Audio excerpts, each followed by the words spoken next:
मैं फिर से जीवित हो गया हूँ। उस समय मेरे दादा गांव में अंतिम संस्कार का काम करते थे। वह चाहते थे कि मैं भी यही काम करूं, लेकिन मैं मजदूरी करना ज्यादा पसंद करता था। मैं मुर्दों के साथ काम नहीं करना चाहता था। नतीजा यह हुआ कि मैं जिंदगी भर गरीब रहा। इस जन्म में मैं अपने दादा के साथ अंतिम संस्कार का काम करूंगा और बहुत पैसा कमाऊंगा। चुआनबू, चुआनबू, आह, ओह, जाओ, वह धूप और कागजी पैसा ले आओ।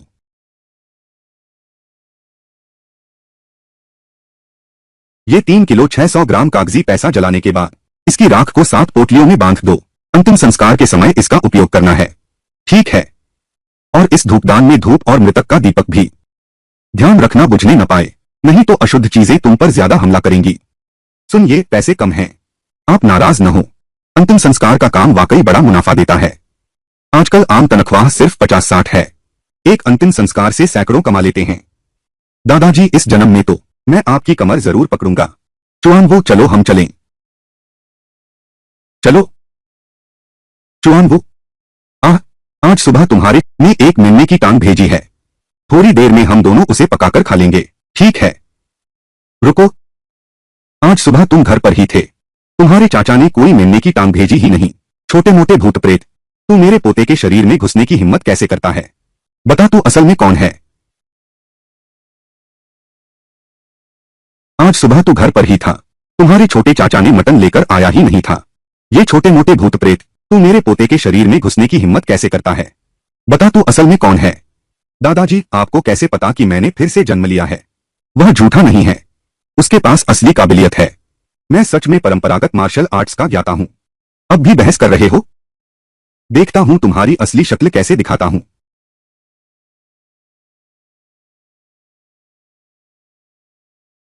क्या? यह तो गलत है।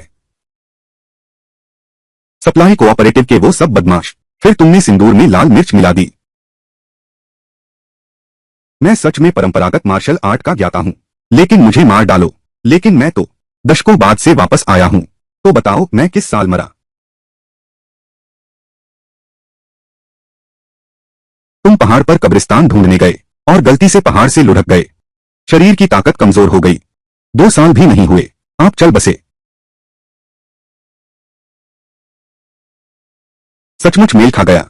हाँ, तो चुआनबू, दादाजी के जाने के बाद तुमने बहुत कष्ट झेले होंगे। बस कुछ कष्ट ही नहीं सहे हैं। मेरी भावनात्मक समझ कमजोर है, बुद्धिमत्ता भी ज्यादा नहीं। पहले तो वन विभाग ने निकाल दिया, मिलने वाली लड़की भी भाग गई, फिर जल्दी जल्दी शादी कर ली। पूरा परिवार समाज की सबसे निचली पायदान पर है। तुम्हारा लौट आना भी एक तरह से भाग्य का खेल है, लेकिन भगवान की नजर में तो तुम एक अजीब प्राणी हो, जिसे प्रकृति का नियम स्वीकार नहीं। ऐसे में तुम मेरे साथ अंतिम संस्कार सीखो। ठीक है गुरुजी। चूंकि तुमने हाँ कर दी, कल से तुम पंडित जी के घर जाना। कागज के घोड़े और शोकगीत का काम तुम करो। चूंकि तुमने हाँ कर दी है, कल तुम जाना। पुरानी हूँ परिवार में कागज के घोड़े और शोकगीत का काम करो। दादा, इतनी रात गए, तुम मेरे साथ नहीं चलोगे? क्या तुम डर गए? पहले मैं समझता था कि यह सिर्फ अंधविश्वास है। अब मैं जान गया हूं। दादाजी वास्तव में अपनी आयु का अनुमान लगा सकते थे। मुझे गंभीरता से पढ़ाई करनी होगी। तुमने ठीक कहा। कल सुबह इस कागज के घोड़े को उन्हें वापस पहुंचा देना। पता है कि सुबह ही क्यों भेजना है? इस चीज की वजह से नकारात्मक ऊर्जा बहुत है। दोपहर के बाद सकारात्मक ऊर्जा कमजोर होती है। भेंट करना उन्हें श्राप देना होगा। हालांकि मैंने ज्यादा पढ़ाई नहीं की है, लेकिन मैं रोज आपके साथ रहता हूं। आपसे सुनते और देखते हुए बहुत कुछ सीख गया हूं। तू तो सचमुच मौत के काम के लिए ही बना है। चुआनबू भैया, चुआनबू भैया, बहुत बुरा हुआ। बहुत बड़ी मुसीबत आ गई है। चुआनबू भैया, चुआनबू भैया, बहुत बुरा हुआ। बहुत बड़ी मुसीबत आ गई है। कांकाई मेरा सबसे अच्छा दोस्त है, बचपन का साथी।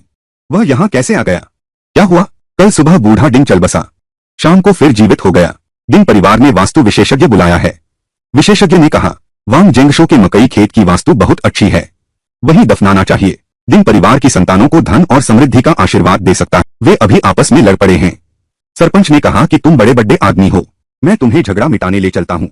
अरे चलो चलो, चलकर देखते हैं। वांग जेंगशो, मैं बस अपने पिता को दफनाने के लिए एक अच्छी जगह ढूंढना चाहता हूँ। इकमुरा, तुम्हें हर बात में दखल क्यों देना है? अच्छी जगहें सब तुम्हारे घर की हैं क्या? अपने बाप को घर के चूल्हे के पास क्यों नहीं दफना देते? याद आए तो खोद कर देख भी लेना। तुम ऐसी बात कैसे कह सकते हो? वांग जेंगशो, आज मैं तुम्हारे साथ जान लड़ा दूंगा। लड़ना बंद करो, बंद करो, छोड़ दो, ढीला करो। दूसरे काका, ये तो हम सब पड़ोसी हैं। तुम यह क्या कर रहे हो? क्या सिर्फ एक शुभ स्थान के लिए ऐसा है? मैं तुम्हारे लिए ढूंढता हूं। अगर तुम मुझ पर विश्वास नहीं करते तो कम से कम मेरे दादाजी पर तो करो। दूसरे काका, सुन काका, मेरे पिता चल बसे। दुख सहन करो। मैं और लाओ डिंग जीवन भर भाई रहे।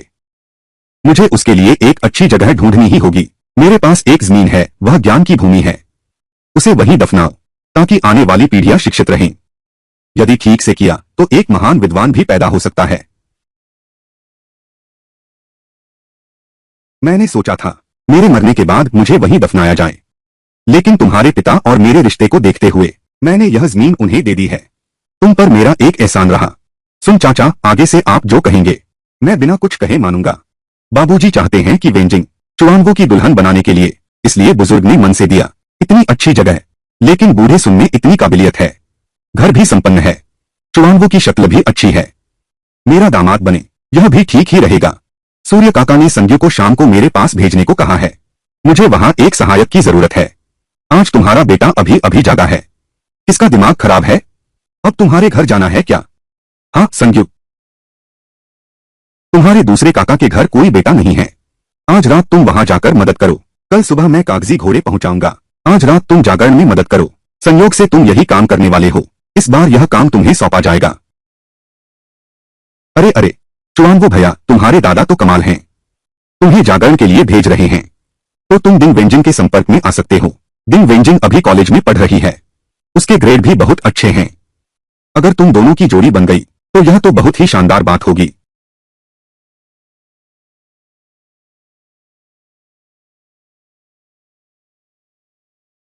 अरे चुआंगो भैया, अभी अभी मैंने पूछा कि क्या मुझे चुआंगो भैया पसंद आए। मैं और सुन चुआंगो प्राथमिक से हाई स्कूल तक एक ही कक्षा में रहे, लेकिन सुन चुआंगो रोज लड़ाई करता था। पढ़ाई भी अच्छी नहीं थी। क्या हम दोनों वाकई सही हैं एक दूसरे के लिए? अरे श्याओ जिन, तुम यहाँ कहाँ जा रही हो? सहकारी समिति की दुकान पर जा रही हूँ। मेरे पिताजी ने मुझे 2 आड़ू के डिब्बे खरीदने को कहा है। रात में चुआंगो भैया को खिलाऊंगा। अरे वाह, अच्छा तो तुम मेरे लिए भी एक डिब्बा ले आना। हम्फ टिंग हम्फ। चुआंगो, तुमने देखा क्या? यही फिक्र है। डिंग वेंजिंग को तुम पर पूरा क्रश है। डिंग वेंजिंग को काउंटी हाई स्कूल में रखो तो वह बिल्कुल स्कूल की सुंदर रानी है। पिछले जन्म में मैं गरीब और कंगाल था, इसलिए उसके पीछे भागने की हिम्मत नहीं की। इस जन्म में मैंने दादा से कला सीखी है और बहुत पैसा कमाया है। उससे शादी करके ही लाऊंगा। चुआंगो, तुम दोनों आ गए। दूसरे अंकल, गांव में बूढ़ा सुन बड़ा आदमी है। न सिर्फ हुनरमंद बल्कि अमीर भी है। सुन चुआंशी की शक्ल भी अच्छी है और वह इकलौता बेटा है। आगे बूढ़े सुन की सारी दौलत उसी की होगी। क्या सब लोग मार्शल आर्ट वाले नहीं हैं? अरे बारिश होने वाली है, चलो अंदर बात करते हैं।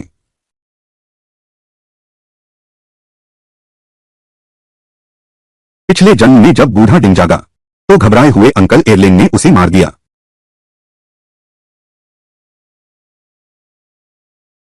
चलो हम लोग थोड़ा ताश खेलें, नहीं तो यह रात बहुत लंबी लगेगी। पहली आधी रात कैसी रहेगी? चुआंगो कह, हम तीनों मिलकर यहाँ पहरा देंगे।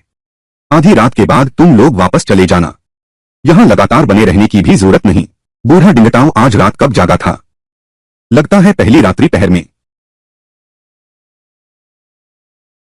नहीं चलेगा। तुम जोकर क्यों नहीं खेलते? क्या तुम ताश खेलना जानते हो? अरे वाह, तुम तो माहिर हो।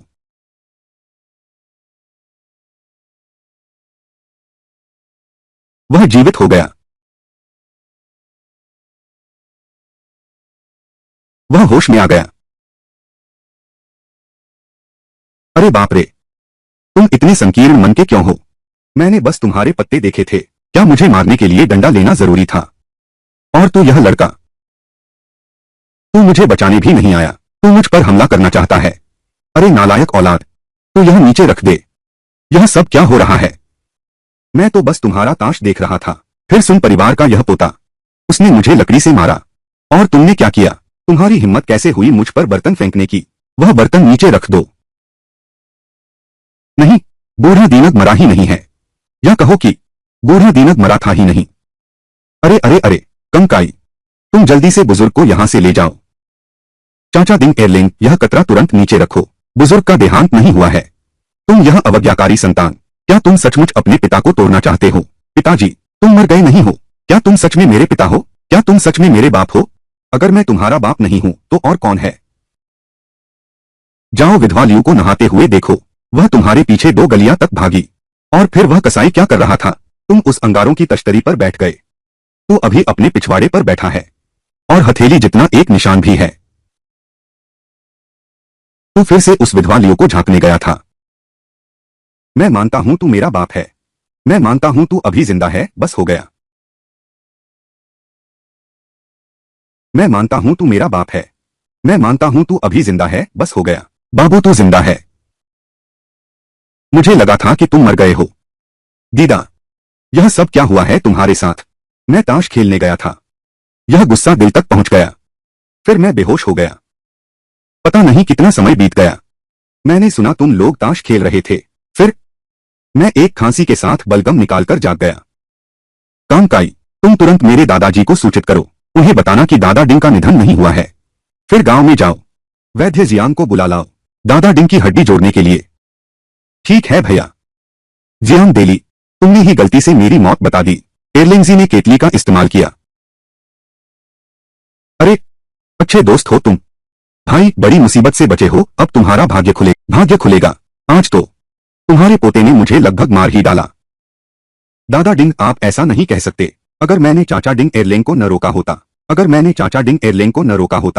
तो वह आप पर पानी की बोतल फेंक चुका होता। आप न केवल मुझे दोष नहीं दे सकते, बल्कि मुझे धन्यवाद भी देना चाहिए। क्या बात है? क्या मुझे फिर से तुम्हें 2 और सिर झुकाने हैं? फिर अपनी पोती की शादी तुमसे कर दूं।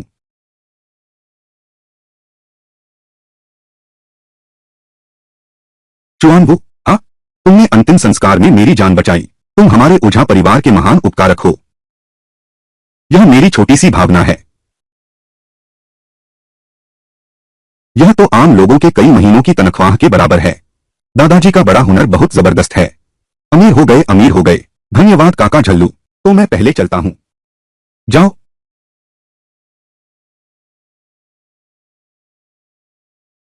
तुम्हें पता है कि बूढ़ा दीनाथ होश में आने वाला है। पिछले जन्म में बूढ़ा दी जाग गया। दीर्घल ने उस पर पानी की केतली फेंक दी। ठीक है, जल्दी आराम करो। कल तुम्हें बूढ़े होके घर कागज का घोड़ा पहुंचाना है। क्या मुझे ही भेजना है, या तुम वापस जाओगे? बूढ़े डिंग को मार डालो। ताबूत और कफन दोनों मौजूद हैं। ठीक उसे विदा करने का समय है। नहीं नहीं, मत करो। मैं कल सुबह ही चला जाऊंगा। यह नन्हा खरगोश, उसने बूढ़े डिंग की नीति बदलने में मदद की। क्या तुम्हें पता है इसका कितना बुरा प्रतिफल मिलेगा? हाय किस्मत, जिंदगी भर के साथी। हाय किस्मत, यह सब किस्मत का खेल है।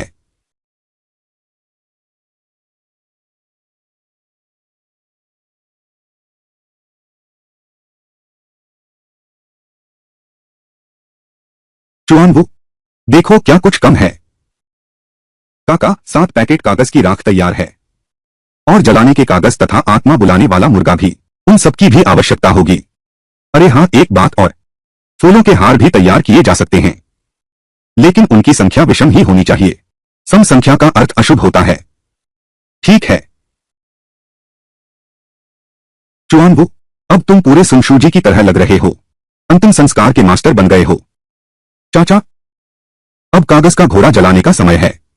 ठीक है, मैं अभी तैयारी करता हूं। हाँ, यह मेरी पहली बार है अंतिम संस्कार का मास्टर बनकर। किसी भी तरह की गड़बड़ न हो जाए, कृपया कोई गड़बड़ मत करना।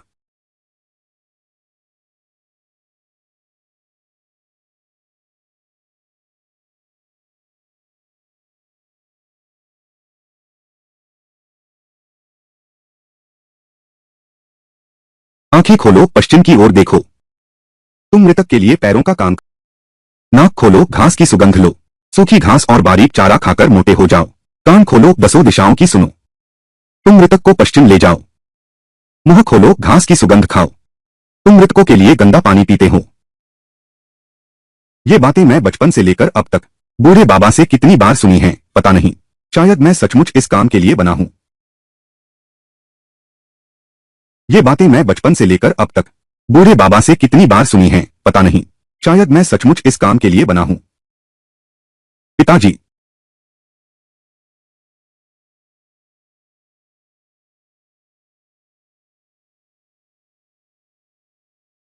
चलो निकलते हैं।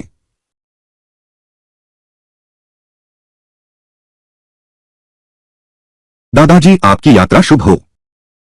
दादाजी कहा करते थे कि इस पेशे में दुनिया के हर रंग को देखने का मौका मिलता है। आज मैं दादाजी के एहसास को समझ पाया हूं।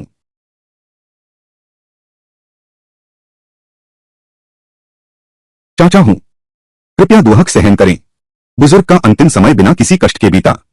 उसकी इस जिंदगी में तुम जैसे आज्ञाकारी बेटे और पोते मिले। वह जरूर संतुष्ट रहा होगा। अगर तुम इसी तरह रोते रहे तो वहां भी उसे कष्ट होगा। चुआनबू, तुम सच में दादा सुन जैसे हो। तुम जन्म से ही अंतिम संस्कार के जानकार हो। काका, तुम्हारी ही सुनूंगा। चुआनबू, आज पहली बार तुम किसी के अंतिम, मैं तुम्हारा साथ दूंगा, अच्छे से करना। हाँ, घर में जो शोक मनाने, क्या उनमें चूहे या खरगोश वर्ष में जन्मे लोग हैं? मुर्गे या घोड़े वर्ष में जन्मे लोग? नहीं। क्या घर में कोई गहरा शोक मनाने वाला है? वह भी नहीं। ठीक है चाचा हूं, फिर हम बाबा जी की अंतिम यात्रा की तैयारी करते हैं। यात्रा शुरू करने से पहले आपको कहना होगा। पिताजी चल पड़े, डरो मत। पिताजी चल पड़े, डरो मत। दरवाजे के देवता दोनों ओर तैनात हैं। 28 नक्षत्र अधिकारी की रक्षा करें। यह आराम करने की जगह नहीं है। पितृघर की ओर चलो, हर पीढ़ी शांत रहे। दादाजी, क्या मैं आपकी परंपरा आगे बढ़ा सकता हूं? अपनी कला को आगे बढ़ाओ, मुझ पर भरोसा करो। क्रिया शुरू करो। पिताजी, बहुत। पिताजी,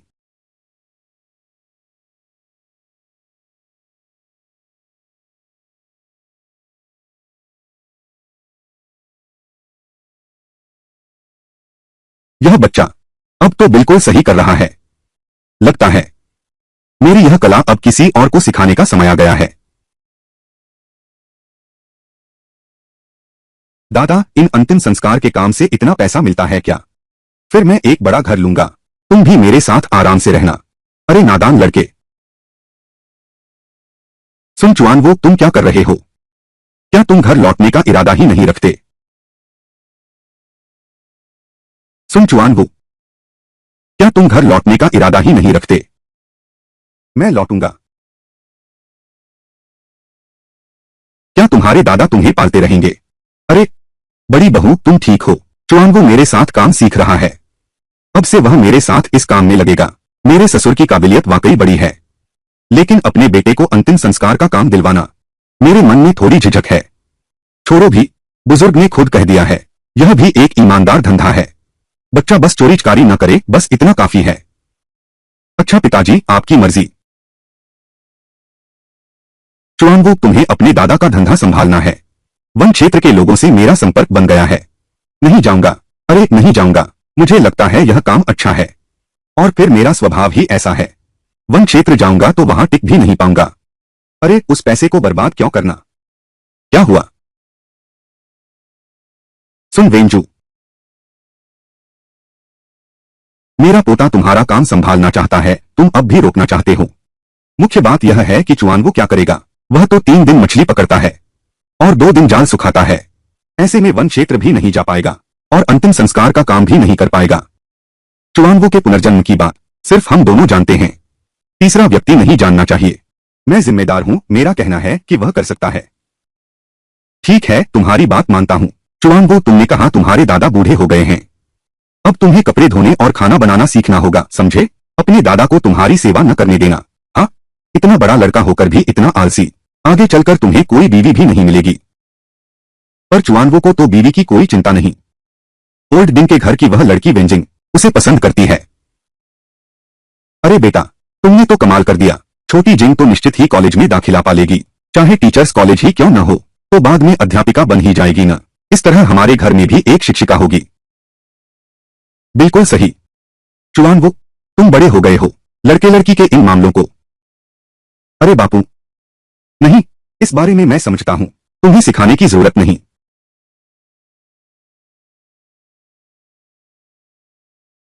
माम बाप, तो फिर रास्ते में धीरे चलना। हाँ, अरे तू लौट जा। अरे तू कैसे आ गया? ये सब क्यों लाया है? बाबूजी ने कहा मुझे उनके साथ फूलमाला बनाना सीखना है, और कहा आगे चलकर मैं तेरा दाहिना हाथ बनूंगा। मेरी माँ ने कहा है मुझे रोजी का काम सिखाओ, मैं खाली हाथ तो नहीं आ सकता। बाद में बात करेंगे, मुझे हमारे बुजुर्ग की देखभाल करने दो।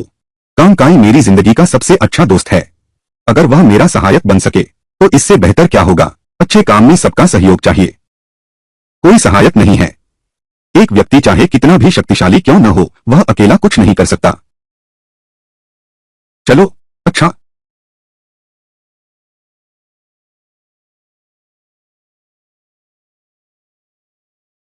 अरे बाप रे, तुम्हारी माँ का दिल बहुत अच्छा है। चिंता मत करो, जो सिखाना था हमने तुम्हें सब सिखा दिया। चुआंगो, तुम शाओकाई को फूलों की माला बनाना सिखाओ, अच्छे से पढ़ाई करो। अरे ठीक है दादा।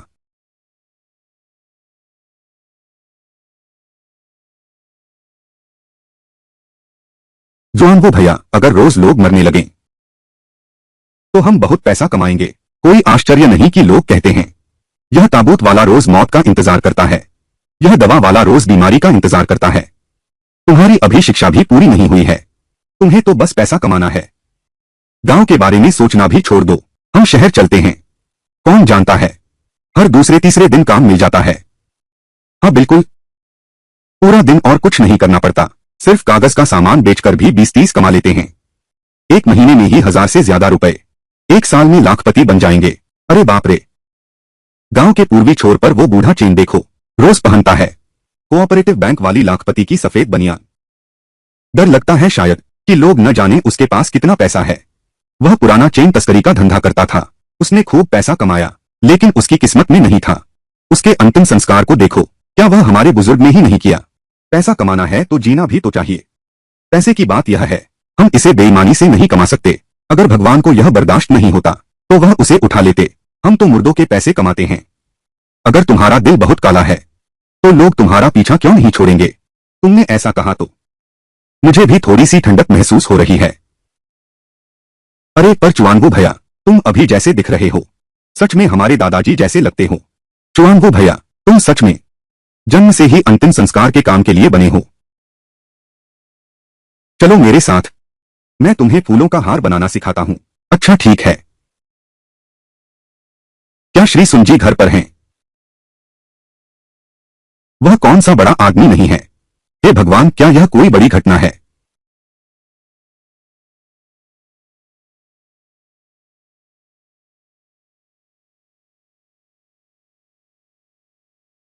क्या यह श्री सुन जी का घर है? आप दोनों का क्या काम है? अरे आइए आइए। नहीं नहीं, जरूरत नहीं, आप लोग मेरे दादाजी से मिलने आए हैं, वरना तुम लोग अंदर आकर इंतजार करो। तो फिर भैया, तुम्हारी मेहरबानी।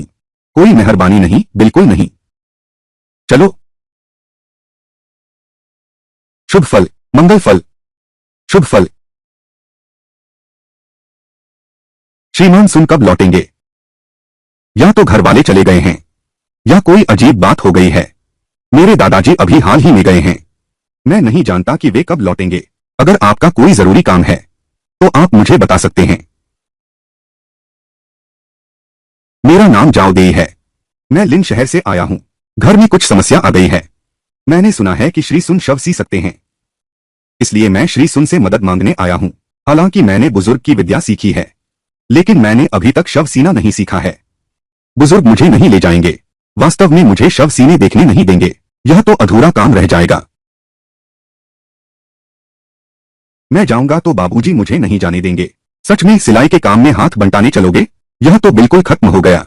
लोग दूर दूर से बाबूजी से मिलने आए हैं, मैं उन्हें वापस नहीं भेज सकता। श्रीमान झाओ, कृपया दुहक सहन करें। धन्यवाद भैया, छोड़ो भी। जब दादाजी की विरासत संभाल ही ली है तो सीखने लायक और नालायक सब सीखना होगा। हुनर कभी बोझ नहीं बनते। श्रीमान झाओ, क्यों न आप यहाँ थोड़ी देर और प्रतीक्षा करें। मेरे दादाजी शायद 2 घंटे में वापस आ जाएंगे। उस समय तक उसे आपसे बात करने दो। अरे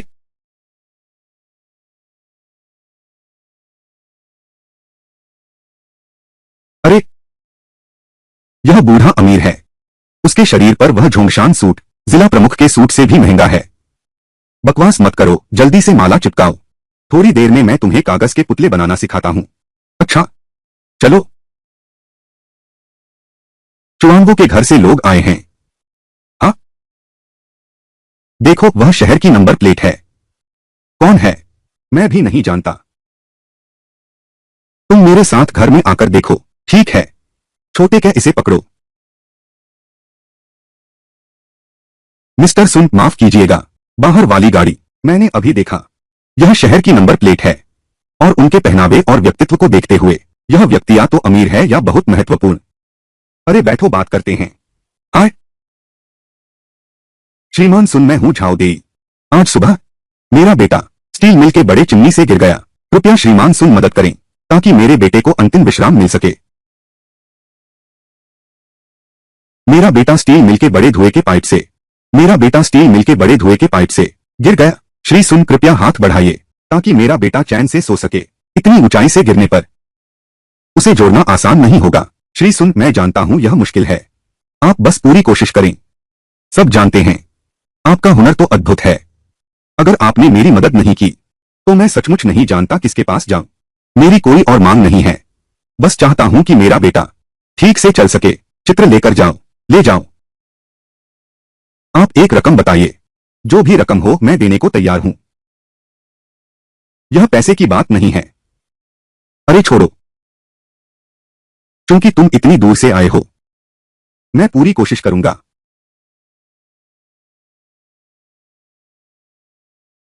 चुआंगो, तुम मेरे साथ एक बार चलो। अरे,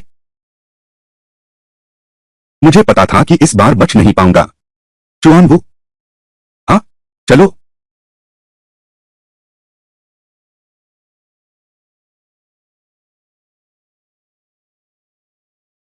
धत्तेरे की, यह जाओ देई बहुत मुश्किल आदमी है। तुम इस बड़े आंगन वाले घर में रहते हो, या तो अमीर हो या बड़े घराने के। चुआंगो, हाँ,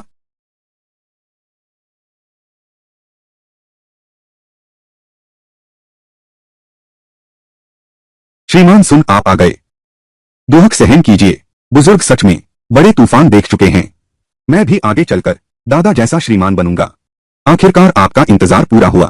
पूरे शहर में कई बदलाव हुए पर कोई मदद को नहीं आया। सिर्फ आप ही सुधार सकते हैं। यह तो मेरा कर्तव्य था। अब मैं ज्यादा धन्यवाद नहीं दूंगा। यह पैसा आपको अवश्य लेना चाहिए। चौथा सेठ रेनमिनबी अभी जारी नहीं हुआ है। अभी सबसे बड़ा नोट 10 युआन का है। उसे महान एकता कहते हैं।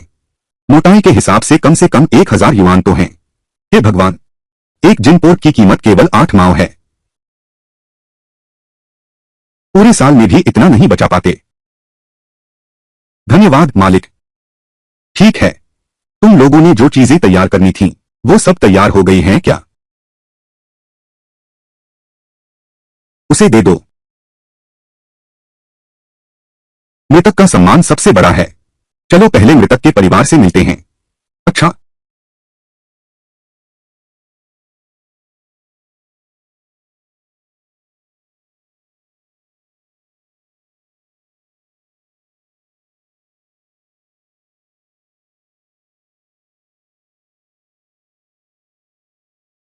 आजकल अमीर घरों में फ्रिज बहुत कम देखने को मिलता है।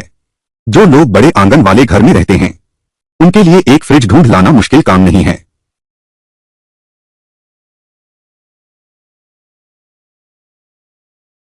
दस्ताने।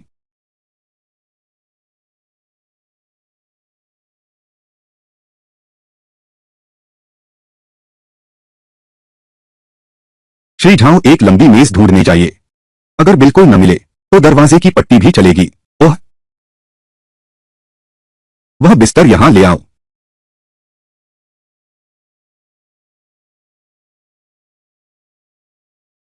ठीक है, तुम लोग बाहर जाओ। मैं तुम्हें नहीं बुलाऊंगा। बिल्कुल अंदर मत आना। धन्यवाद श्री सुन।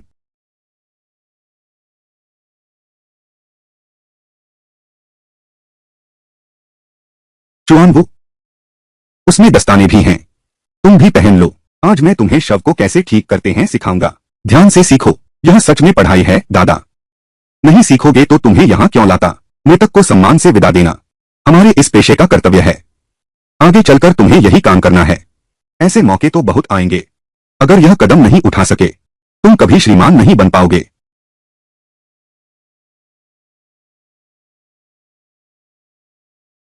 दादाजी की परंपरा को आगे बढ़ाने के लिए, बड़ा पैसा कमाने के लिए और अंतिम संस्कार के मास्टर बनने के लिए जी तोड़ मेहनत करूंगा।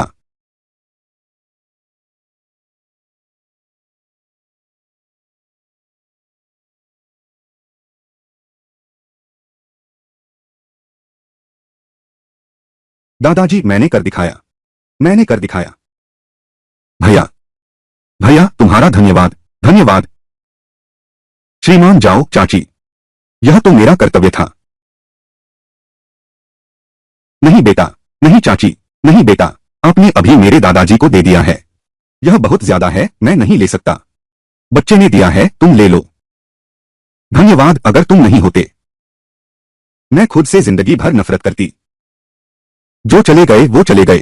श्रीमान जाओ चाची, दुहक सहन करें, समय के साथ चलें। यह मैं नहीं ले सकता। अगर मैंने बच्चे को स्टील मिल में काम करने न भेजा होता तो यह बात नहीं होती। मैंने आप दोनों के लिए गेस्ट हाउस में कमरा रखवा दिया है। आप दोनों अच्छे से आराम करें। कल मैं छोटे झांग को आपके साथ घुमाने भेजूंगा। जब भी जाना चाहें फिर छोटे झांग को आप दोनों को वापस भेजने दें। मिस्टर झाओ, आपने कष्ट उठाया। मुझे झाओ अंकल कहो। यह मेरा संपर्क विवरण है। आगे कोई कठिनाई आए तो मेरे पास आना। हाँ, जो भी अंकल कर सकता है वह पूरी कोशिश से करेगा। ठीक है, तुम लोग अंदर जा सकते हो।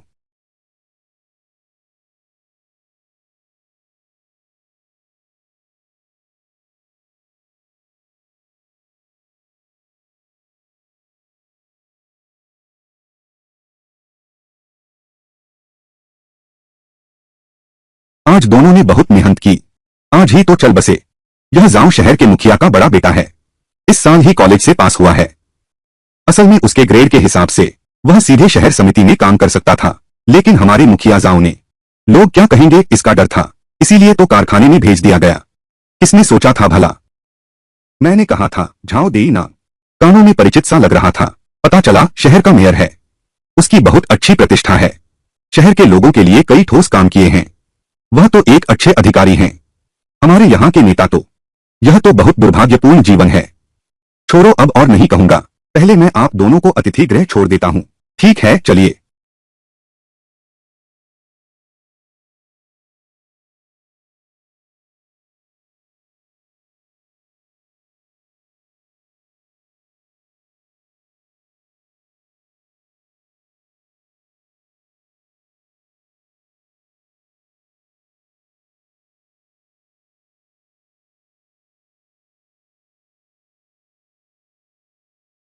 आज मैंने जाओ देई से पैसे ले तो लिए, लेकिन एक बोझ भी उतार दिया, उसकी और उसकी पत्नी की इच्छा। इस बार के बाद मैं इस पेशे के प्रति और भी अधिक श्रद्धा महसूस करता हूँ। आखिरकार जीवन में मृत्यु के अलावा कोई बड़ी बात नहीं है।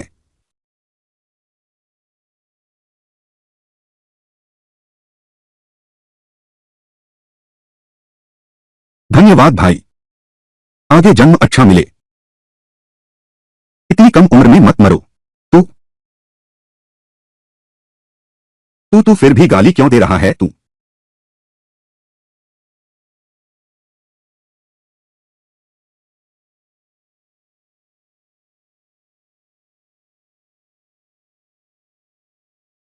बहुत बकवास करता है। दादा आपने तो मेरे सपने भी जान लिए। जल्दी सो जाओ, कल गांव लौटेंगे। ठीक है दादा।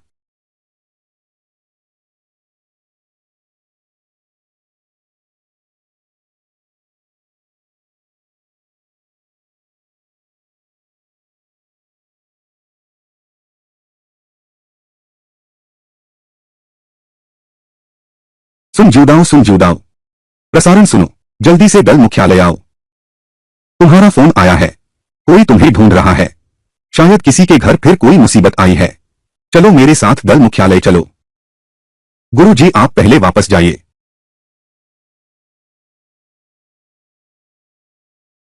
चाचा चांदगुई, किसका फोन है? चाचा, उस कस्बे का वांग दापाओ। आपको फोन किया था, उनकी मां का देहांत हो गया है और आपसे अनुरोध है कि आप वहां जाएं, अंतिम क्रियाओं में सहायता करने के लिए। मैंने उससे कह दिया, वह थोड़ी देर में फोन करेगा। तुम लोग आपस में बात कर लो। इस बात की वजह से मैं भी नहीं समझता हूं। ठीक है, शुक्रिया। हाँ,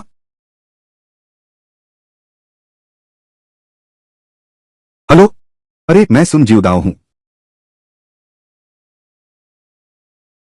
हेलो।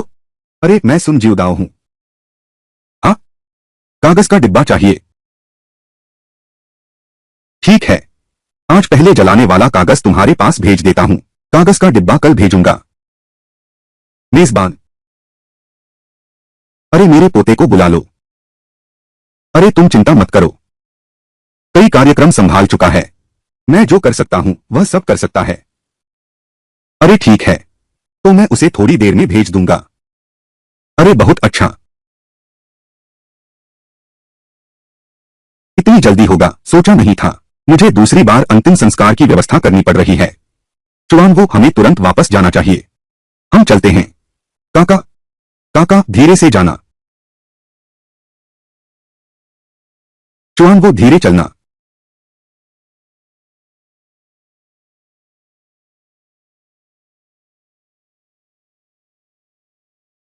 अरे चुआन, वो वहां पहुंचकर उनका ठीक से इंतजाम कर देना। यह जलता कागज रख दो। छोटे काई, तुम दोनों फौरन वापस आ जाना। कल हम दोनों फिर एक बार चलेंगे। अच्छा जी दादा, रास्ते में सावधान रहना। चलो बाबा। अरे धीरे चलो।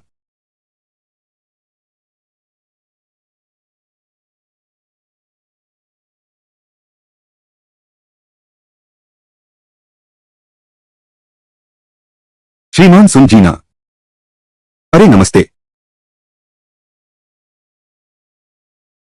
श्रीमान वांग, दुख सहन कीजिए। अरे शुक्रिया, मैं सिगरेट नहीं पीता। थोड़ी दया करो। पिंग अन जी, पिंग अन बाऊ।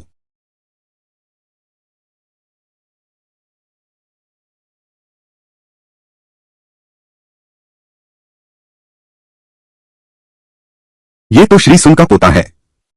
उम्र ज्यादा नहीं है, लेकिन काम में बहुत समझदार है। आगे चलकर ये भी एक गुरु बनेगा।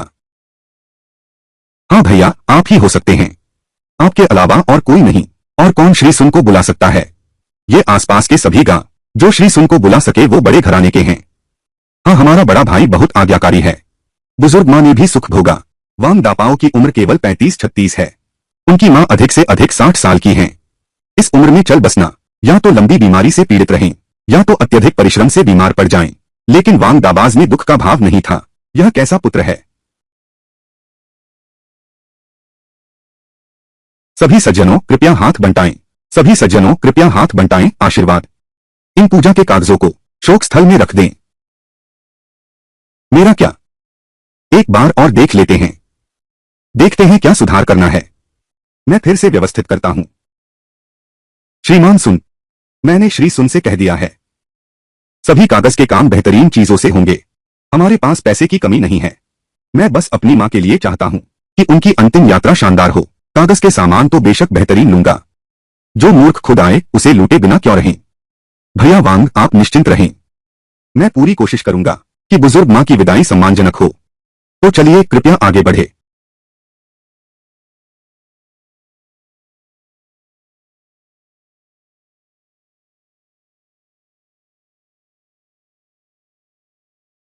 वांग भैया, यह प्रसाद है।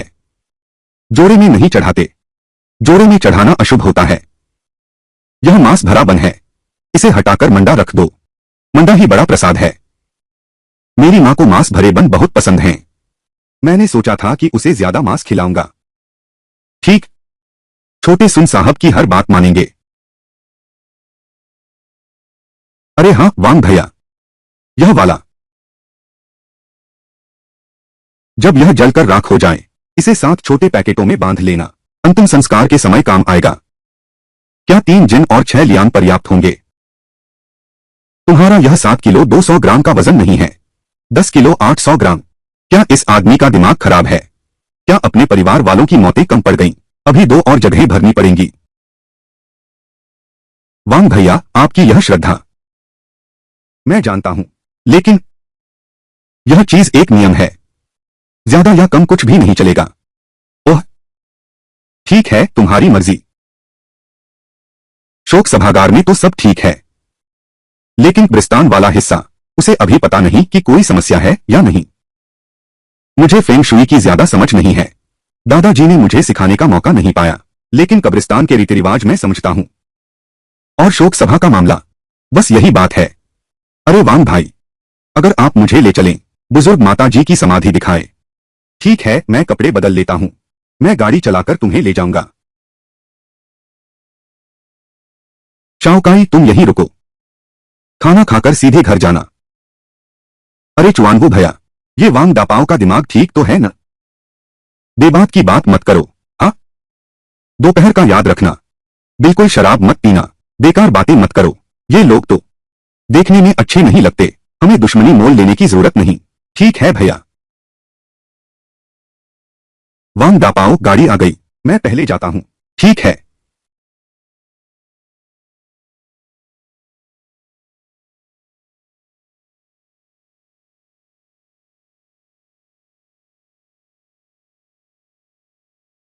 श्रीमान सुन, मेरी यह सेंटाना कार कितनी अच्छी है। यह 3 लाख की कार है, मुझे इसमें कोई कमी नहीं दिखती। आप ऐसा कहते हैं? बिल्कुल अच्छी है। मैं आपसे ऐसे ही कह रहा हूं, अब चाहो भी तो खरीद नहीं सकते। हमारे पूरे कस्बे में एक भी सेंटाना नहीं है, सिर्फ लकड़ी कारखाने के पास पैसा है, उसके मैनेजर के पास एक है, उसकी गाड़ी के अलावा। भैया, मेरी यही एक है। हाँ हाँ, बिल्कुल सही। मैं तुम्हें ऐसे समझाता हूं, मैं अपनी मां के लिए कब्रिस्तान की जगह ढूंढ रहा हूं, वह पहाड़ और नदी के पास है, वहां का दृश्य बहुत सुंदर है। सही बात है श्रीमान सुन, क्या आप फेंग शुई जानते हैं? हाँ, थोड़ा बहुत जानता हूं। हाँ हाँ हाँ, यह तो सही है। तो श्रीमान सुन के पोते, वह तो थोड़ा समझना ही पड़ेगा। हाँ हाँ हाँ, मैं तुमसे कहता हूं, मैंने कब्रिस्तान देखने वाले महाशय को ढूंढा, वह शहर से बुलाए गए थे। तुम जानते हो मैंने कितने पैसे दिए? कितने? 500। 500। 500। यह नहीं। अरे बाप रे, कब्रिस्तान देखने के 500 रुपए, यह पैसा तो आसानी से मिल रहा है। मेरे दादा भी दूसरों के लिए कब्रिस्तान देखते थे, लेकिन हर बार मालिक इनाम देता था। बुजुर्ग आमतौर पर बहुत अच्छी कब्र नहीं ढूंढते। बूढ़े ने कहा, अच्छा, लेकिन अगर तुम वास्तु संभाल नहीं सकते, तो दफन होना भी अच्छा नहीं है। मुझे वास्तु विद्या जरूर सीखनी है, फिर कई वांग दापाओ मिलेंगे, पैसे की कमी रहेगी क्या? पर मैं भी हैरान हूं, ये 500 रुपए किसी की साल भर की कमाई है, आखिर कैसी कब्र मिलेगी? छोटे श्री सुन जी, क्या सोच रहे हो? अरे अरे, कुछ नहीं, वह तोप वाला भाई। चलो चलते हैं। ठीक है, चलते हैं।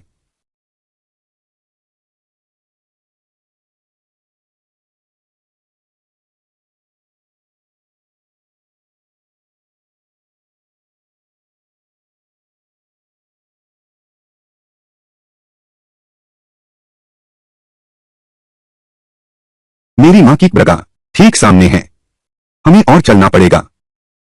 यहाँ पहाड़ और पानी सुंदर हैं, फेंग शुई अच्छी लगती है, पर मुझे कुछ अजीब सा लग रहा है। हालांकि मैं ज्यादा फेंग शुई नहीं जानता, पर एक नजर में ही समझ आ जाता है, यह जगह तो अच्छी नहीं लग रही। वांग भैया, चलो आगे बढ़ते हैं। चलो।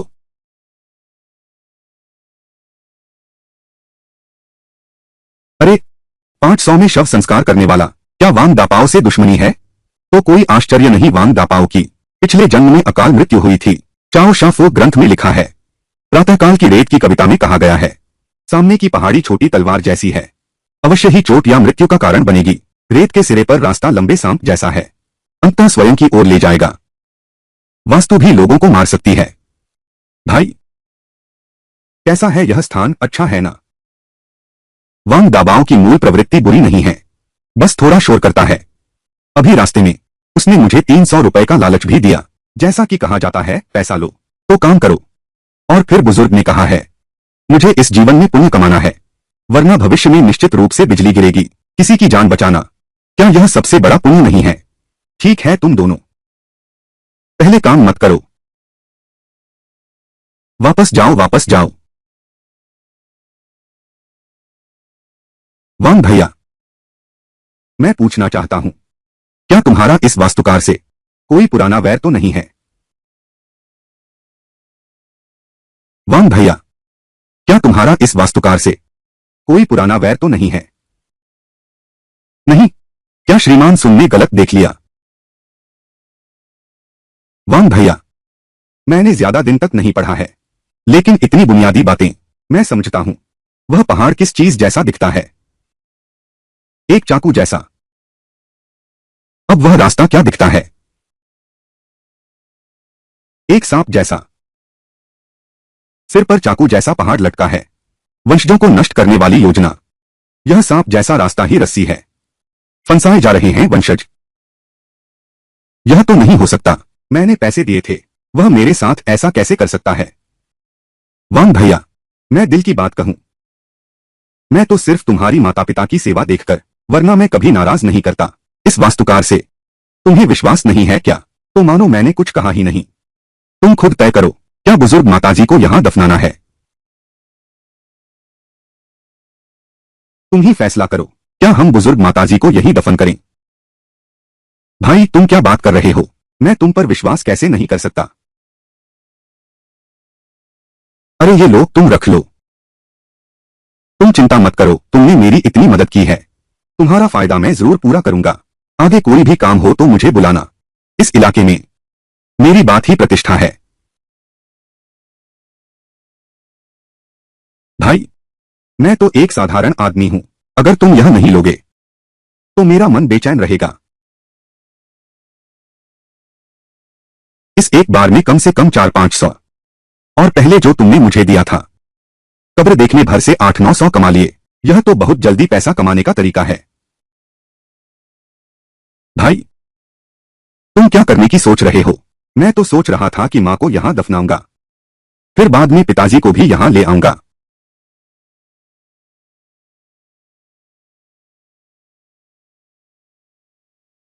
आओ।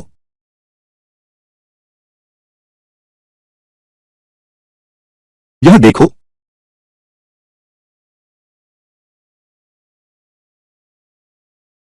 भाई, यह पानी इतना गंदा क्यों है? मैंने अभी कहा नहीं था क्या? यह तो वास्तु बिगड़ गया है। इसे वास्तु खून कहते हैं। ये ये ये वास्तु खून। हर चीज में विज्ञान होना चाहिए। आसपास काफी पेड़ हैं, पत्ते गिरेंगे और बारिश होगी, पानी बढ़ जाता है, रेत ऊपर से ढक देती है, पेड़ के पत्ते सालों साल सड़ते रहते हैं, काली मिट्टी बन जाती है। बुजुर्ग ने कहा था, ऐसी जगह में दफनाना नहीं चाहिए, क्योंकि जब भारी बारिश होती है, कब्र का टीला बह जाता है।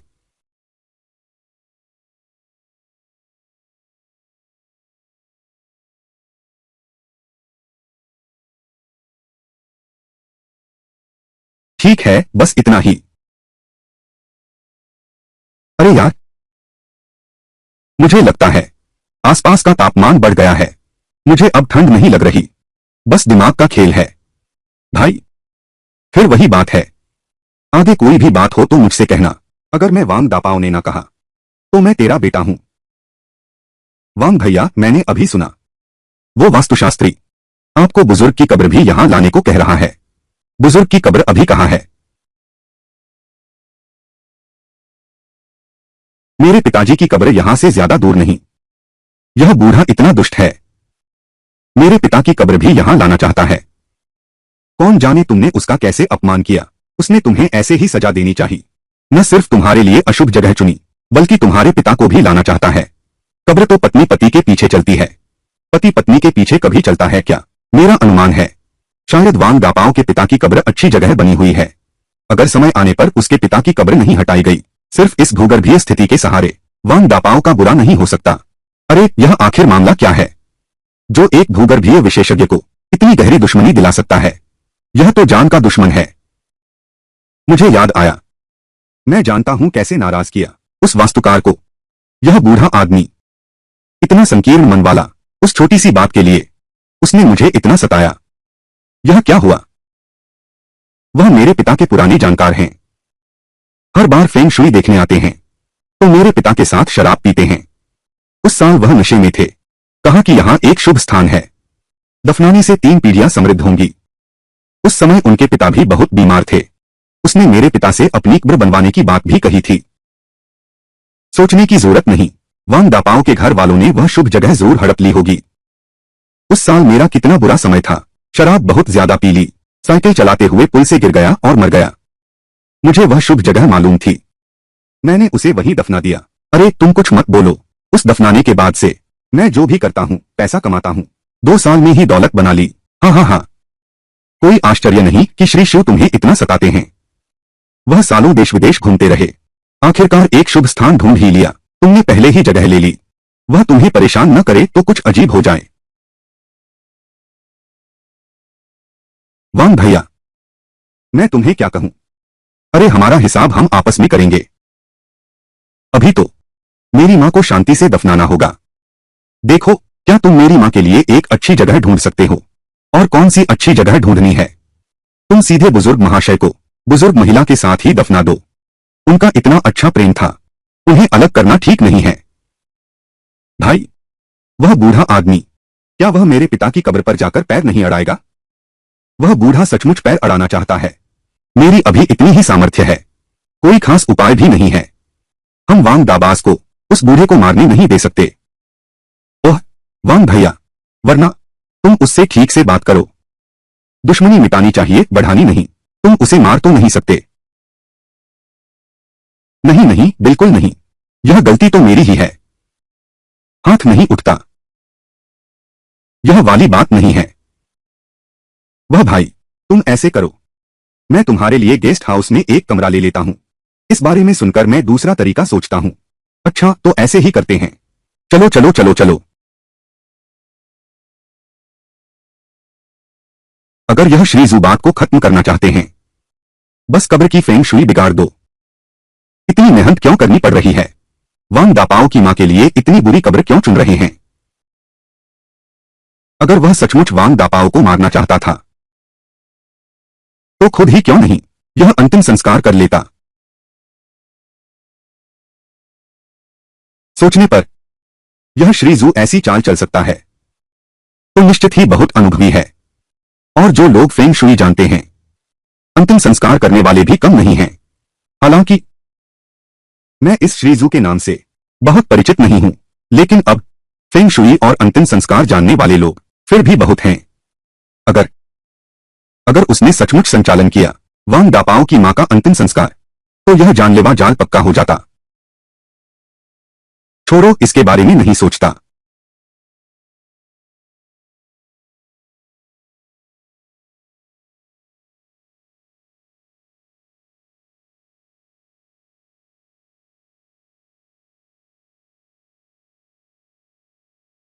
वांग दापाओ, तेरी मां का निधन हो गया, तू घर पर रुककर देखभाल क्यों नहीं कर रहा? तू यहां सामान देने क्यों आया है? काका, ब्रिस्तान का मामला मेरी गलती थी, लेकिन तुम्हें मुझे मारने की जरूरत नहीं थी। वह वास्तु ही तो जीवन है। मैंने वह जगह सालों देखी है। बस अपने पिता को एक अच्छी जगह देना चाहता था। मैं तुम्हें और तुम्हारे पिता को अपना समझता था, लेकिन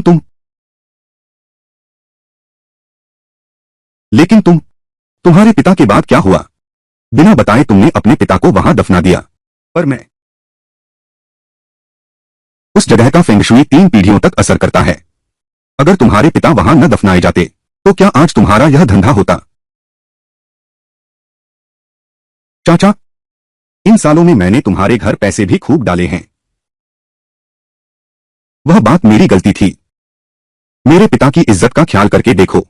चलो इस मामले को यहीं छोड़ दें, ठीक है?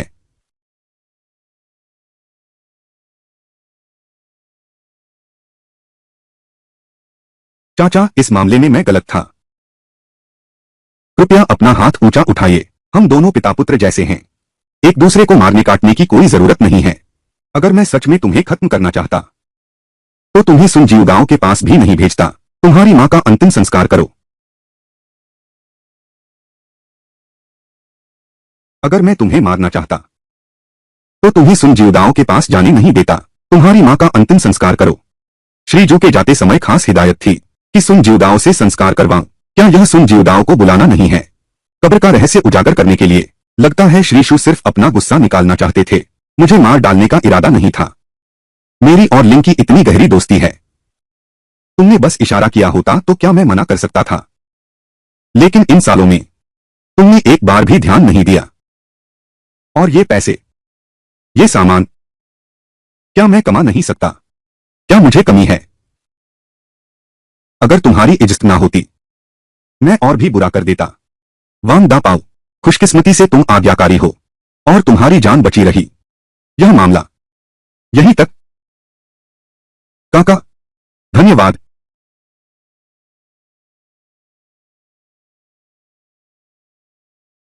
काका, अगर मैंने संयोग से श्री सुन को नहीं ढूंढ पाया, अगर मेरी मां वास्तव में उस बुरी जगह पर दफनाई गई हैं,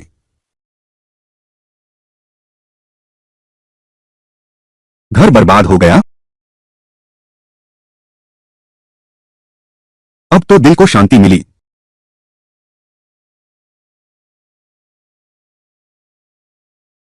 भैया तोपची आ गया भाई। अरे तोपची भैया, मामला सुलझ गया। बात ठीक यही है श्रीमान शू। वह वांग दापाओ को मेरे दादाजी के पास भेज रहा है। पिछले जन्म में इसी समय दादाजी मुझे जंगल ले जा रहे थे। अब समझ आया कि पिछले जन्म में वांग दापाओ क्यों मर गया। अगर इस जन्म में मैं फिर जंगल जाऊं तो वांग दापाओ की मौत। सुनो, मैंने सच में उसकी जान बचाई है। भाई साहब, मेरी जान बचाने के लिए धन्यवाद। श्री जो इतने शक्तिशाली हैं। क्या? मैंने कभी उनका नाम नहीं सुना। भाई, अरे पावगो, क्या मैं किसी की मौत को देखता रहूं और बचाऊं नहीं? और साथ ही मेरा काम ही यही है, अंतिम संस्कार का काम। जैसा कि कहा जाता है, मृतक की आत्मा को शांति मिले, जीवित लोगों को सांत्वना मिले। मैं तुमसे बहुत प्रभावित हूं। तुम जन्म से ही अंतिम संस्कार के काम के लिए बने हो। चलो इन बातों को छोड़ो। बुजुर्ग दादाजी और दादी जी को एक साथ दफनाना है। तुम इस सूची के अनुसार तैयारी करो। जो तुम तैयार कर सकते हो वही तैयार करो। जो नहीं कर सकते छोड़ दो। मैं तुम्हारे लिए कोई उपाय सोचता हूं। अरे हाँ, यह चीज, इसे किसी और से ही खरीदना होगा। पैसे देने होंगे। अगर तुम किसी को देने के लिए कहोगे तो उसकी किस्मत पर बुरा असर पड़ेगा। तुम चिंता मत करो भाई, मैं दूसरों को फिर कभी नुकसान नहीं पहुंचाऊंगा।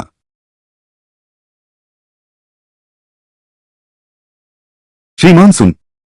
दीदी ली, आपको क्या काम है? श्रीमान सुन, मेरे यहां एक काम है, आपकी मदद चाहिए। श्री सुन, मेरी मां का स्वास्थ्य पिछले 2 साल से ठीक नहीं है। जब उनका समय आ जाए, क्या मैं आपसे यह काम करवा सकती हूं? नहीं आंटी ली, आप ऐसी बातें नहीं कह सकती। ऐसे मामलों का पहले से आदेश नहीं दिया जा सकता। अरे, मैं इतनी औपचारिकताओं में नहीं पड़ती। मेरी मां को लकवा मारे 10 साल से ज्यादा हो गए। इतने साल बिस्तर पर पड़ा रहे तो कोई भी स्वस्थ इंसान बीमार हो जाए, फिर यह तो बीमार ही थी। मेरी नजर में तो आप हर काम को उचित ढंग से करते हैं, इसलिए आपसे पूछने आई हूं। दीदी ली, ऐसा मामला, मैं अभी आपकी मदद नहीं कर सकती। क्यों न ऐसा करें, जब काम की सच में जरूरत पड़े आप बस पंचायत में आवाज लगा देना, मैं जरूर मदद को आऊंगी। ठीक है, हमने तय कर लिया है। उस समय तुम्हें जरूर आना होगा। श्रीमान सुन, मैंने देखा तुमने पावो को एक सूची दी। यह संयुक्त समाधि, इसकी भी एक परंपरा है। इसमें निश्चित ही विशेष नियम हैं। यह संयुक्त दफन है। सबसे पहले मूल जोड़े का ध्यान रखना चाहिए। यह कहा जाता है, व्यक्ति मूल साथी के पास लौटता है, जमीन मूल मालिक के पास लौटती है। अगर एक पक्ष पहले चला जाए, दूसरी पत्नी भी शादीशुदा है, 100 साल बाद उसे अपनी पहली पत्नी के साथ दफनाना होगा। और सुनो, इसके अलावा साथ दफनाना, पुल भी बनाना पड़ेगा। पुल बनाना, यहां पुल बनाना भी है। बिल्कुल सही। हाँ बिल्कुल, 2 ताबूतों को एक साथ रखो।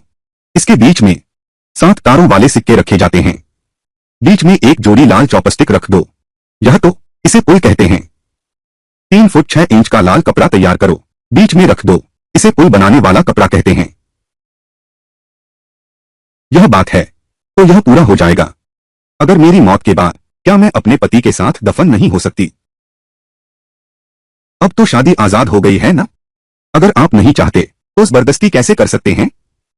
जीवन भर तो झगड़ते ही रहे, फिर बाद में एक साथ दफनाना, तो क्या रोज झगड़ा होगा? लेकिन यह तो बच्चों की मर्जी पर निर्भर है। अगर उस समय वे जबरदस्ती तुम्हारी एक साथ कब्र बना दें तो तुम कुछ नहीं कर सकते। यह तो सही बात है। मैं चलता हूं। मेरा बेटा मुझे उसके पिता के साथ दफनाने पर अड़ा है। मैंने तो उसकी पूरी जिंदगी देखभाल की है। उधर जाओ, उसकी सेवा में और लगे रहना है। हाँ, सोचकर ही मन बेचैन हो जाता है। हर किसी का जीवन आसान नहीं होता। जैसे कि वांग दाबाओ, सब सोचते हैं वह दिखावा करता है, शान दिखाना चाहता है। पर कितने ही लोग हैं जो उससे भी ज्यादा माता पिता की सेवा करते हैं, और कितने ही लोग हैं जो उससे भी पत्नी से अधिक प्यार करते हैं। शायद दादाजी ने यही कहा था, इस पेशे में दुनिया का दुख देखने को मिलता है।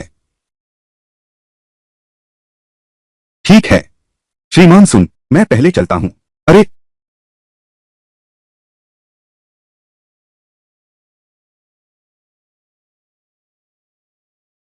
भाई, सारा सामान यही है। सब कुछ मौजूद है।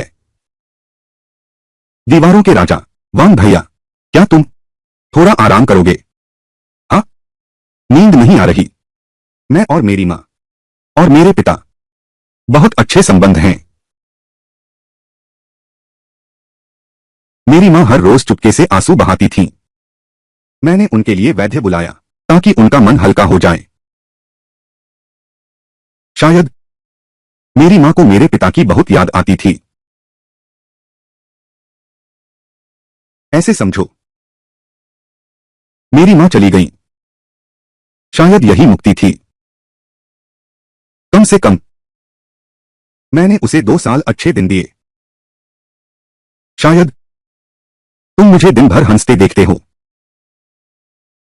ज्यादा दुखी नहीं। कोई चारा नहीं है। मैं घर का सहारा हूं।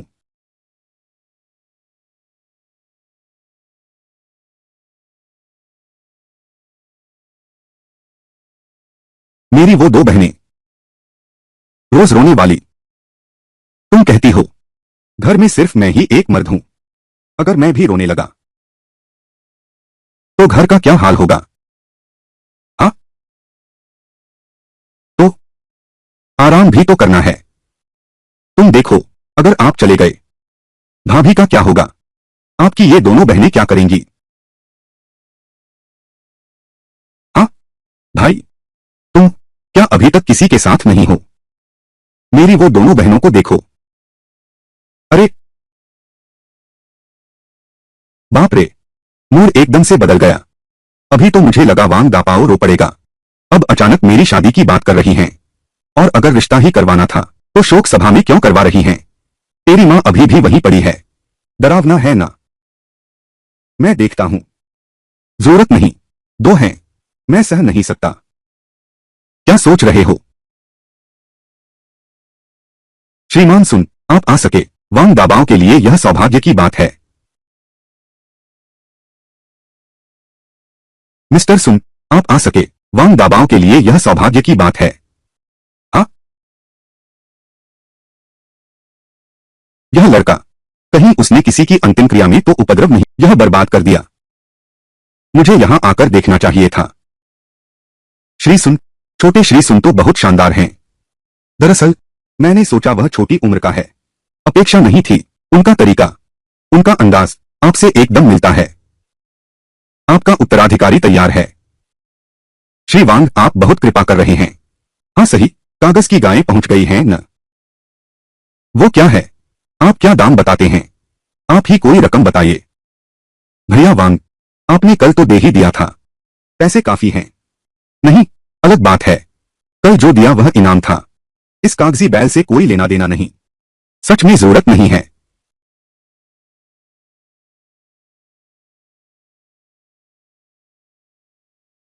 श्रीमान सुन, बस इतना ही है। बस मुझे ऐसा समझिए, आपका थोड़ा फायदा। वांग दापाओ का पैसा सच में आसानी से कमाया जाता है। यह एक काम मेरे 5-6 कामों के बराबर है। और चुआनवो के बोलने के अंदाज से लगता है वांग दापाओ ने उसे खूब इनाम दिया है, मेरे पास के पैसों से भी ज्यादा। अरे, मैं कहता था कि मेरा यह पोता जरूर मेरी विरासत संभालेगा। जवानी ही अच्छी होती है, इतनी कला भी नहीं सीखी, पैसा कमाना तो मुझसे भी बेहतर हो गया है। वह बात नहीं है श्रीमान, सुन, आपको कम लगता है। अरे नहीं नहीं नहीं, यह तो काफी है। नहीं कोई फायदा उठाया तो मैं ले लेता हूँ। हाँ हाँ हाँ, अच्छा है अच्छा है। वह जो है न, खाने का भी समय हो गया। वह भाई, तुम्हें साथ लेकर हमारे बाबूजी को भी साथ ले लो। चलो हम साथ खाना खाते हैं। अच्छा ठीक है ठीक है ठीक है ठीक है। मेरा यह पोता पहले तो एक शब्द भी नहीं बोलता था, लेकिन अब बस एक दिन में वह वांग दाबाजू के साथ भाई बन गया है। उसने आज क्या किया? वह क्या है? तुम लोग पहले जाओ, मैं कपड़े बदल लूं। अच्छा ठीक है ठीक है, चलो।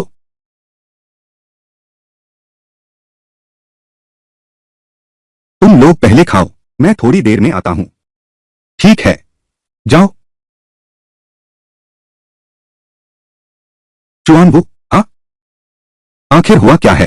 तुम वांग दापाओ के साथ कैसे भाई बन गए? ओह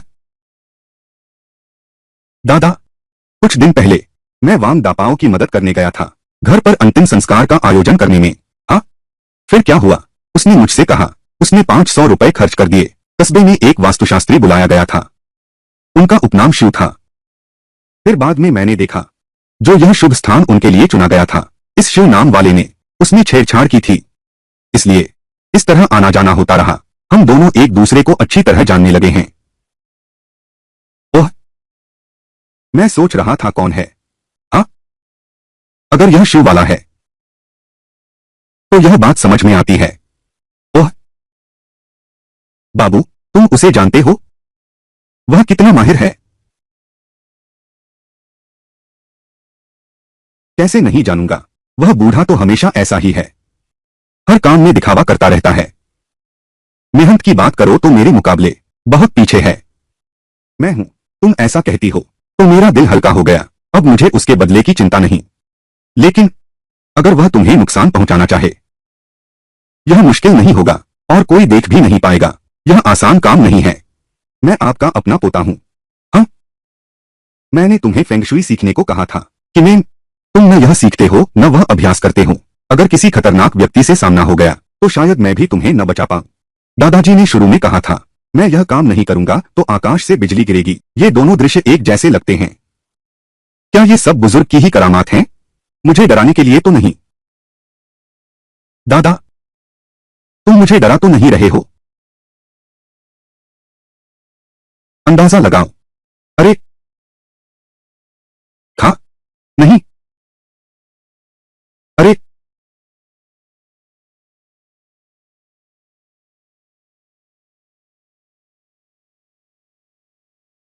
मारे, तुम भी चले गए। मैं अब क्या करूंगी?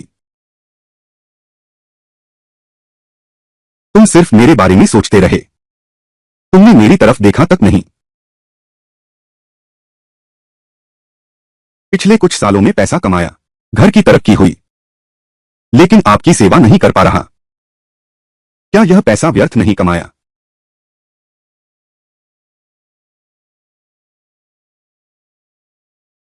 उस साल बुखार आया था, मैंने मां से कहा, मुझे मांस खाने की इच्छा हुई। मैं उस समय बहुत छोटा था। परिवार के सभी लोग उत्पादन दल में काम करते हैं। मांस कहाँ है? रात हो गई, मां बाहर चली गई। वेमिन, मां रात को पहाड़ पर गई थी, तुम्हारे लिए 2 खरगोश पकड़े। मां, मां अभी इसे तुम्हारे लिए पकाती हूं। 1 मिनट रुको।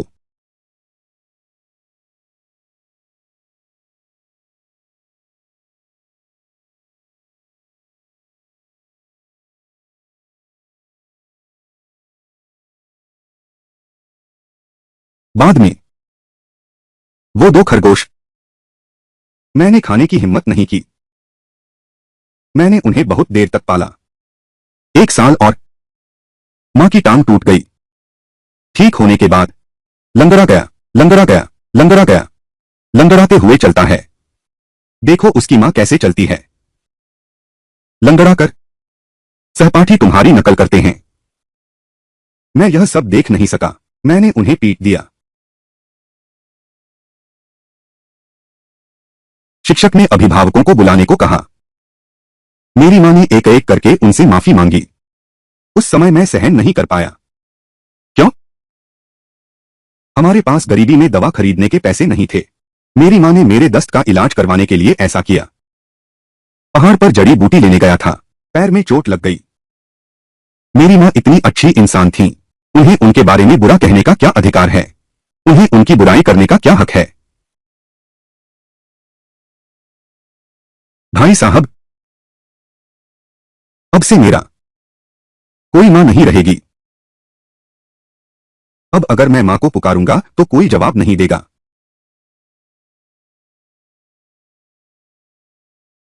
अगर मैं फिर किसी से लड़कर घायल हो गया तो मेरी मां झाड़ू लेकर पूरे आंगन में मेरा पीछा नहीं कर पाएगी। भाई, आगे से मेरी मां नहीं रहेगी। अचानक मुझे लगता है फिर से जीवन पाना भगवान का मुझे उपहार है। वांग दापाओ बीवी का पति बन गया, बहन का भाई, बेटे के बाप बहुत हैं। मर्द तो ऐसे ही होते हैं।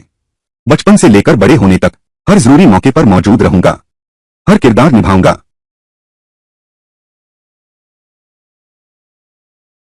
छोटे कै, तैयार हो जाओ, आत्मा उठाने की तैयारी करो। हाँ ठीक है।